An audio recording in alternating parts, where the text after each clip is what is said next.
Bonsoir à tous, bienvenue.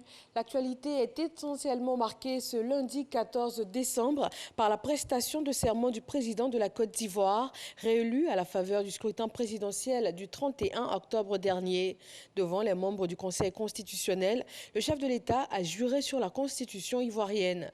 Alassane Ouattara a par ailleurs remercié tous les Ivoiriens qui ont de nouveau porté leur choix sur sa personne. Il a invité la Côte d'Ivoire entière à croire en lui, tout en promettant de mériter cette confiance par ses actions durant ce nouveau mandat. Le président a parlé des défis humanitaires, économiques, sécuritaires et aussi institutionnels qu'il va s'atteler à relever avec son gouvernement. Il s'est engagé à la reconstruction d'une Côte d'Ivoire plus solidaire et meilleure pour tous les Ivoiriens. Nous écoutons un extrait de son intervention. Le peuple de Côte d'Ivoire a fait un choix. Au-delà de ma personne, les Ivoiriens, dans leur grande majorité, ont fait le choix de la démocratie, le choix de la paix, le choix de la stabilité. Ils ont fait ce choix en dépit de toutes les entraves à l'expression de leur liberté et de leur droit de vote. Ils ont démontré que les urnes doivent rester l'ultime recours pour décider de l'avenir de notre nation. C'est pourquoi je suis animé aujourd'hui d'un sentiment de fierté et de reconnaissance pour la confiance qui m'a été renouvelée. Je salue tous les électeurs qui ont accompli leur devoir civique, malgré les obstacles auxquels ils ont eu à faire face. Je tiens à remercier tout particulièrement mes concitoyens qui ont porté leur choix sur ma personne afin de poursuivre notre marche vers une Côte d'Ivoire plus prospère et plus solidaire. Je veux remercier également toutes les personnalités et toutes les personnes qui ont travaillé à rendre possible cette élection. Je pense notamment au gouvernement dirigé par le dynamique Premier ministre Ahmed Bakayoko et à toutes les institutions de la République qui ont assumé leur rôle avec responsabilité.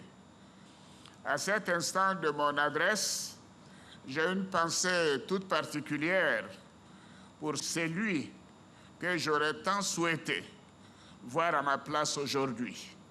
Oui, mon fils, fait le Premier ministre Amadou Gon Coulibaly, candidat désigné le 12 mars 2020 par le RHDP pour l'élection présidentielle du 31 octobre 2020. Merci, maman Fatoumata Amadou Gon, d'être parmi nous aujourd'hui. J'ai également une pensée pour mon jeune frère, fait le ministre de l'Administration du Territoire et de la Décentralisation, M. Sidiki Diakité, un grand serviteur de l'État. Tous les deux ont œuvré jusqu'à leur dernier souffle au succès de cette élection.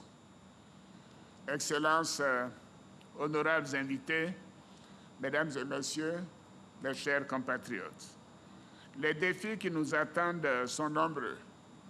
Ils sont humanitaires et économiques en raison de la crise sanitaire liée à la COVID-19. Ils sont sécuritaires en lien avec la lutte contre le terrorisme. Ils sont aussi institutionnels avec l'organisation des prochaines élections locales. J'ai foi en notre capacité de relever tous ces défis.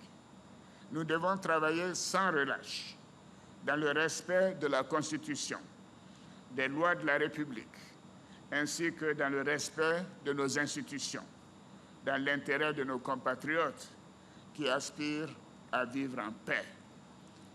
Comme le disait le père de la nation, le président Félix Houphouët-Boigny, et je cite, « Dans cette Côte d'Ivoire où est si vive la conscience de la responsabilité de génération en génération.